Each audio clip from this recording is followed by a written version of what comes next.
कहते हैं प्यार में उम्र नहीं देखी जाती, लेकिन जब कोई इंसान इस बात को सच करके दिखाए तो पूरी दुनिया उसके खिलाफ हो जाती है। यहाँ तक कि उसका अपना परिवार भी उसके खिलाफ हो जाता है। इस मूवी में भी हमें ऐसे ही लव बर्ड्स देखने को मिलते हैं जो प्यार में उम्र नहीं देखते और इसी वजह से उनके प्यारे ही उन्हें अलग करने की कोशिश करते हैं। मूवी की शुरुआत कहानी के मेन लीड क्रिस से होती है, जो बहुत फेमस एक्टर है और उसकी हर मूवी सुपरहिट जाती है। क्रिस अपनी गर्लफ्रेंड के साथ एक रेस्टोरेंट में था और उसे कहता है, मैं तुमसे बहुत प्यार करता हूँ, इसलिए अब हमें अपने रिलेशन के बारे में फैसला करना चाहिए। ये सुनकर उसकी गर्लफ्रेंड बहुत खुश होती है कि क्रिस उसे प्रपोज करने वाला है। दूसरी तरफ हमें ट्रैफिक में फंसी एक लड़की ज़ारा दिखाई जाती है, जो क्रिस की असिस्टेंट है। ज़ारा क्रिस के पास जाती है और उसकी गर्लफ्रेंड से छुपकर उसे एक गिफ्ट देती है, जिसे क्रिस अपनी गर्लफ्रेंड के सामने खोलता है, जिसमें इयररिंग्स थी। क्रिस अपनी गर्लफ्रेंड से कहता है, मैं ब्रेकअप करना चाहता हूँ क्योंकि मेरे पास बिजी शेड्यूल की वजह से तुम्हारे लिए टाइम नहीं होता। ये सुनकर वो रोने लगती है और फिर उससे गिफ्ट लेकर वहाँ से चली जाती है। ज़ारा क्रिस को वहाँ से ले जाती है और रास्ते में क्रिस से पूछती है, तुम अभी तक कितनी लड़कियों के साथ ब्रेकअप कर चुके हो? तो क्रिस कहता है, मेरे पास वाकई वक्त नहीं होता, इसलिए मुझे किसी से प्यार भी नहीं होता। क्रिस ज़ारा से कहता है, मेरी एक्स के घर मेरे कपड़े हैं जो तुम्हें लेकर आना होंगे। उसकी बात सुनकर ज़ारा कहती है, तुम जब भी किसी लड़की के साथ ब्रेकअप करते हो तो उसके बाद मुझे उसके घर अपनी चीजें लेने भेज देते हो। तो क्रिस कहता है, तुम मेरी असिस्टेंट हो, इसलिए तुम्हारा यही काम है। अगले सीन में हम ज़ारा की मॉम ब्रुक को देखते हैं, जो एक राइटर है। ब्रुक बहुत सुंदर थी और वो ज़ारा की मॉम के बजाय उसकी बड़ी बहन लगती थी। ज़ारा अपनी मॉम से बहुत अटैच थी, इसलिए ब्रुक जब घर होती थी ज़ारा उसके साथ ज्यादा से ज्यादा टाइम स्पेंड करती थी। ज़ारा रात को सोने लगती है तो उसे क्रिस की कॉल आती है, जो उसे अपने लिए सुपरमार्केट से कुछ चीजें लाने का कहता है। क्रिस कहता है, मैं सुपरमार्केट नहीं जाना चाहता क्योंकि मेरे पास बहुत सारे लोग इकट्ठे हो जाते हैं, जिससे मुझे बहुत घबराहट होने लगती है। वो ज़ारा से कहता है, सब चीजें लेकर सुबह 8 बजे से पहले मेरे घर पहुंच जाना। अगली सुबह ज़ारा अपनी दोस्त के पास जाती है और उससे कहती है, तुम्हें मेरे बॉस के लिए स्क्रिप्ट लिखना चाहिए, लेकिन उसकी दोस्त उसे मना कर देती है। फिर ज़ारा अपनी कार में क्रिस के घर जाती है, लेकिन वो लेट हो गई थी, इसलिए क्रिस उसे अंदर नहीं आने देता। क्रिस ज़ारा से कहता है, अब तुम्हें मुझसे माफी मांगना होगी और जब तक तुम लिखकर मुझसे माफी नहीं मांगोगी तब तक तुम्हें अंदर आने की इजाजत नहीं मिलेगी। क्रिस की बात सुनकर ज़ारा को गुस्सा आता है और वो उससे माफी मांगने के बजाय गेट से कूदकर उसके घर के अंदर चली जाती है। वो क्रिस से कहती है, मैं तुम्हारा सामान लेकर आई हूँ, लेकिन अब मैं तुम्हारे साथ काम नहीं करना चाहती। मैंने सोचा था मैं एक दिन बड़ी प्रोड्यूसर बन जाऊंगी, लेकिन तुम हमेशा मुझे छोटे छोटे काम देते हो। तुमसे बेहतर है मैं किसी और के साथ काम कर लूं। उससे बातें सुनाकर वो क्रिस के घर से चली जाती है। ज़ारा अपने घर जाती है तो उसकी एक दोस्त उससे मिलने आती है। ज़ारा उसे बताती है, मैंने क्रिस के साथ काम छोड़ दिया है क्योंकि उसे अपने अलावा और कोई नजर नहीं आता। ज़ारा की दोस्त उसकी बात का कोई जवाब देने के बजाय उसे कहती है, मैं अपने बॉयफ्रेंड से मिलने जा रही हूँ, इसलिए तुम मुझे अपनी मॉम का एक अच्छा सा ड्रेस ला दो जो पहनकर मैं बहुत सुंदर लगूं। ज़ारा उसे एक ड्रेस दे देती है। फिर वो ब्रुक से मिलती है और उसे जॉब छोड़ने का बताती है। वो कहती है कि क्रिस की नजर में मेरी कोई वैल्यू नहीं, इसलिए अब मैं उसके साथ काम नहीं करूंगी। उधर क्रिस को ज़ारा के जाने के बाद एहसास होता है कि वो खुद से अपना कोई भी काम नहीं कर सकता। क्रिस डिसाइड करता है उसे ज़ारा से माफी मांग लेनी चाहिए ताकि वो दोबारा उसे अपने साथ काम करने के लिए मना सके। अगले दिन क्रिस ज़ारा के घर जाता है, लेकिन ज़ारा घर पर नहीं थी, इसलिए क्रिस ब्रुक से मिलता है और उससे पूछता है, तुम कौन हो? ब्रुक बताती है, मैं ज़ारा की मॉम हूँ, जिस पर क्रिस हैरान हो जाता है। वो ब्रुक से कहता है, तुम तो बहुत जवान हो, ऐसा लगता है जब तुम स्कूल में थी तभी ज़ारा पैदा हो गई। क्रिस ब्रुक को बताता है, ज़ारा ने मेरे साथ नाराज होकर जॉब छोड़ दी है, लेकिन मैं उसे दोबारा इस जॉब पर रखना चाहता हूँ, इसलिए मैं उससे माफी मांगने के लिए आया हूँ। जो सुनकर ब्रुक खुश हो जाती है। फिर क्रिस ब्रुक की पुरानी फोटोज देखने लगता है और उसे कहता है, तुम सच में बहुत सुंदर हो। फोटोज देखते हुए क्रिस को पता चलता है ब्रुक के हस्बैंड की मौत हो चुकी है। ब्रुक उसे बताती है, मेरे हस्बैंड की मौत को 11 साल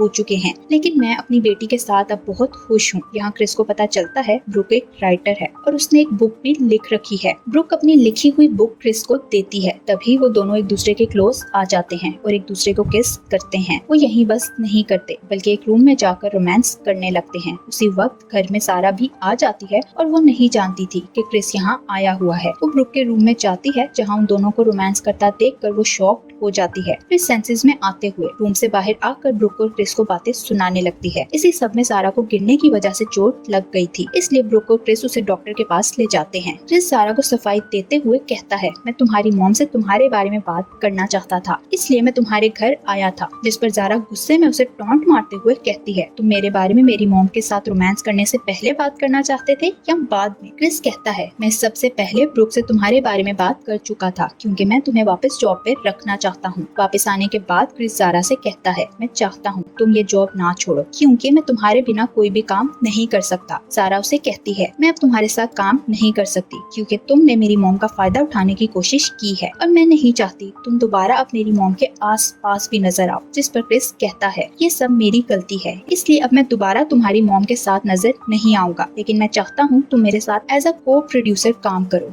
यही तो ज़ारा का ख्वाब था, इसलिए लालच में आकर वो मान जाती है। अगले दिन क्रिस शूटिंग पर जाता है जहाँ वो ज़ारा को एज अ को प्रोड्यूसर इंट्रोड्यूस करवाता है, तो ज़ारा अपना ख्वाब पूरा होने पर बहुत खुश होती है। दूसरी तरफ ब्रुक को शाम को क्रिस का मैसेज मिलता है जो उसे डिनर के लिए बुला रहा था। ब्रुक अच्छे से तैयार होकर एक रेस्टोरेंट में जाती है जहाँ क्रिस उसका इंतजार कर रहा था। उसे देखकर क्रिस उसकी तारीफ करने लगता है। बातों बातों में क्रिस उसे बताता है, ज़ारा ने मेरे साथ काम करने के लिए एक शर्त रखी है कि मैं तुम्हारे साथ रिलेशन ना बनाऊं। जिस पर ब्रुक कहती है, ये तो हम दोनों के साथ गलत हो रहा है, हम इस रिलेशनशिप से बहुत खुश हैं, तो किसी को भी हम पर पाबंदी लगाने की इजाजत नहीं है। लेकिन अब इनका ये नया प्यार सारी पाबंदियां और फिक्रे भुलाकर जीना चाहता था, इसलिए दोनों किसी की भी परवाह किए बगैर अपने रोमांस में गुम हो जाते हैं। रात को ब्रुक घर जाती है तो ज़ारा उसका इंतजार कर रही थी। वो ब्रुक से पूछती है, आप कहाँ थी? तो ब्रुक कहती है, मैं तुम्हें सब कुछ सच सच बता दूंगी, लेकिन तुम मुझ पर गुस्सा नहीं करोगी। वो ज़ारा से कहती है, क्रिस ने मुझे डिनर के लिए बुलाया था और वो बहुत अच्छा लड़का है, हम दोनों ने बस डिनर किया, इससे ज्यादा कुछ नहीं किया। उसकी बात सुनकर ज़ारा कहती है, ऐसा नहीं हो सकता कि आप दोनों ने सिर्फ डिनर किया हो, आप मेरे साथ झूठ बोल रही हैं। ब्रुक उसे कुछ कहे बिना अपने रूम में जाकर अपनी मॉम के साथ कॉल पर बात करने लगती है और उन्हें बताती है, मैंने ज़ारा के साथ झूठ बोला क्योंकि मैं जिस लड़के के साथ रिलेशनशिप में हूँ वो ज़ारा का बॉस है और ज़ारा उसे बिल्कुल भी पसंद नहीं करती। जिस पर ब्रुक की मॉम कहती है, तुम्हें जो ठीक लगता है तुम्हें वही करना चाहिए। दूसरी तरफ ज़ारा अपनी दोस्त को कॉल करके अपनी मॉम और क्रिस के रिलेशनशिप के बारे में बताती है, तो उसकी दोस्त कहती है, तुम्हारी मॉम इतनी सुंदर है, उन पर कोई भी लड़का फिदा हो सकता है। उसकी बात सुनकर ज़ारा और परेशान हो जाती है। ब्रुक समझ जाती है वो एक मॉम होने के साथ साथ एक औरत भी है, इसलिए उसे अपनी फीलिंग्स को इग्नोर नहीं करना चाहिए। ये सोचकर ब्रुक क्रिस के साथ ज्यादा से ज्यादा टाइम स्पेंड करने लगती है। क्रिस उसे जहाँ भी बुलाता है वो चली जाती है, इसलिए वो दोनों एक दूसरे के ज्यादा क्लोज आने लगते हैं। ज़ारा के घर उसकी दोस्त आती है, लेकिन उसी वक्त ब्रुक जल्दी में वहाँ से चली जाती है। ज़ारा ब्रुक के रूम में जाती है तो उसे एक स्क्रिप्ट नजर आती है जो ब्रुक ने लिखी थी। ये देखकर ज़ारा समझ जाती है ब्रुक क्रिस के पास गई है, इसलिए वो अपनी दोस्त के साथ उस जगह जाती है जहाँ क्रिस का प्रोग्राम होने वाला था। वो किसी तरह उस जगह के अंदर जाती है जहाँ उसे ब्रुक और क्रिस रोमांस करते हुए नजर आते हैं। ये देखकर ज़ारा ब्रुक से कहती है, अब जिसके साथ अपना टाइम वेस्ट कर रही हैं वो बहुत सेल्फिश है, उसे अपने अलावा किसी की चिंता नहीं होती। ब्रुक कहती है, ऐसा नहीं है। तो ज़ारा उसे कहती है, क्रिस पहले भी बहुत सारी लड़कियों के साथ रिलेशनशिप रख चुका है, लेकिन कुछ दिन बाद वो हर लड़की को छोड़ देता है। उन सब लड़कियों को भी क्रिस की असलियत तभी पता चली जब उसने उन्हें यूज करके उनका दिल तोड़ दिया। उसकी बातें सुनकर ब्रुक कहती है, ये सच नहीं, मुझे 11 साल बाद सच्चा प्यार मिला है। तुम्हारे डैड के बाद क्रिस ही है जो मुझे प्यार कर सकता है। जिस पर ज़ारा को गुस्सा आता है। वो ब्रुक से कहती है, क्रिस को मेरे डैड के साथ कंपेयर मत करें और मैं आपको वार्न कर रही हूँ, अगर आप क्रिस के साथ रिलेशनशिप में रहोगी तो मैं आपका घर छोड़कर चली जाऊंगी। ये कहकर ज़ारा वहाँ से चली जाती है और बेचारी ब्रुक काफी परेशान हो जाती है। ज़ारा घर छोड़कर अपनी दोस्त के घर चली जाती है और वहीं रहने लगती है। ब्रुक इस सब के बारे में क्रिस को बताती है और कहती है, मुझे लगता है अब हमें इस रिलेशन को खत्म कर देना चाहिए क्योंकि मैं अपनी बेटी को ऐसे नहीं देख सकती। क्रिस भी उसकी बात मान लेता है। फिर ब्रुक अपनी मॉम के घर जाती है जो क्रिसमस की तैयारियां कर रही थी। मॉम ब्रुक से पूछती है, तुम्हारा बॉयफ्रेंड कैसा है? तो ब्रुक कहती है, मेरा बॉयफ्रेंड तो बहुत अच्छा है लेकिन ज़ारा को पसंद नहीं। ये सुनकर ब्रुक की मॉम कहती है, तुम्हें ज़ारा के बारे में जरूर सोचना चाहिए, लेकिन तुम भी एक इंसान हो तो अपनी खुशियाँ कुर्बान करने की जरूरत नहीं, इसलिए तुम क्रिस को कॉल करके यहाँ बुलाओ और ज़ारा को मैं बुलाती हूँ। ज़ारा वहाँ आकर नानी को इस सब के बारे में बताती है। वो कहती है, ब्रुक को ये सब नहीं करना चाहिए, जिस पर नानी उसे समझाती है, ब्रुक एक मॉम होने के साथ साथ एक औरत भी है, इसलिए तुम्हें ब्रुक की फीलिंग्स का ख्याल करना चाहिए। तभी वहाँ क्रिस आता है जिसे विंडो से देखकर ज़ारा को और गुस्सा आने लगता है। नानी ज़ारा को बताती है, क्रिस को यहाँ ब्रुक ने नहीं बल्कि मैंने बुलाया है। फिर वो सब लोग डिनर करते हैं। डिनर करते हुए क्रिस उन्हें अपने बारे में बताता है कि मैं किस तरह मेहनत करके यहाँ तक पहुँचा हूँ। नानी को क्रिस बहुत पसंद आता है और डिनर के बाद ब्रुक से अकेले में बात करते हुए उसे कहती हैं, तुम्हारी चॉइस बहुत अच्छी है और क्रिस तुम्हें बहुत खुश रखेगा। अब तो ज़ारा को भी इस बात से कोई मसला नहीं होगा। जिस पर ब्रुक कहती है, मैं वो गलती नहीं करना चाहती जो मेरे हस्बैंड ने की थी। वो मुझसे बहुत प्यार करता था लेकिन आखिरी दिनों में वो मुझसे डिवोर्स लेना चाहता था। ब्रुक कहती है, मेरे हस्बैंड ने मुझे कभी भी अपनी बीमारी के बारे में नहीं बताया और उसने इतनी बुक्स लिखी थी लेकिन उनमें से कोई भी एक बुक फेमस नहीं हुई, इसलिए उसने बहुत बहुत मुश्किल वक्त गुजारा। डिवोर्स के बारे में मैंने ना कभी आपको बताया और ना ही सारा को इस बारे में कोई बात पता चलने दी, जिस पर उसकी मॉम कहती हैं तुम्हें भी खुश रहने का हक है, तुम्हें क्रिस के साथ शादी कर लेनी चाहिए और एक नई शुरुआत करनी चाहिए, तुम बहुत खुश रहोगी। अगली सुबह वो सब लोग नानी के घर से जाने लगते हैं। सारा ने भी अब ब्रुक और क्रिस का रिलेशन एक्सेप्ट कर लिया था। सारा क्रिस की कार में एक गिफ्ट देखती है जो इयररिंग्स थे। इयररिंग्स वैसे ही थे जो क्रिस ने अपनी गर्लफ्रेंड को भी दिए थे। घर जाकर सारा ब्रुक के सामने क्रिस से कहती है, मैंने तुम्हारी कार में ये इयररिंग्स देख लिए थे और मैं जान चुकी हूँ तुम यहाँ ब्रुक के साथ ब्रेकअप करने के लिए आए हो, क्योंकि तुम जब भी किसी के साथ ब्रेकअप करना चाहते हो तो उसे यही इयररिंग्स गिफ्ट करते हो। सारा की बात सुनकर क्रिस अपनी सफाई में कुछ कहने लगता है, लेकिन ब्रुक उसे कहती है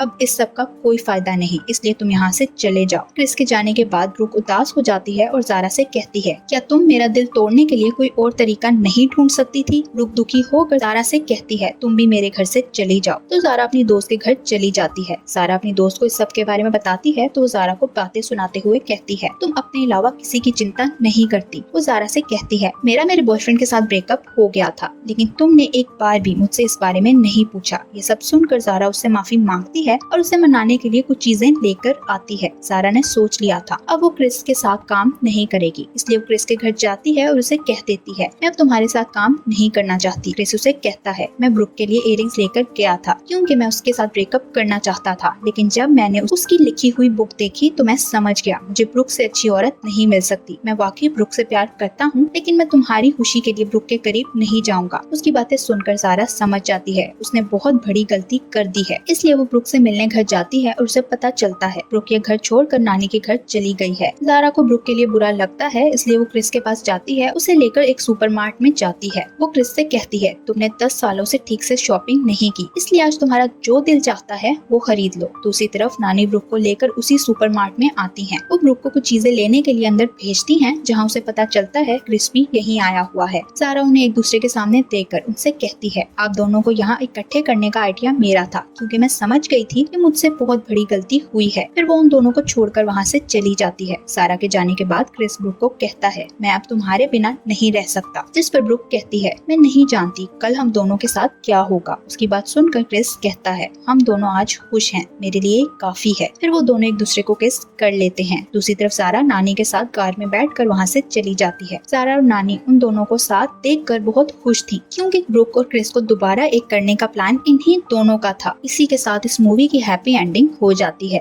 थैंक यू फॉर वॉचिंग।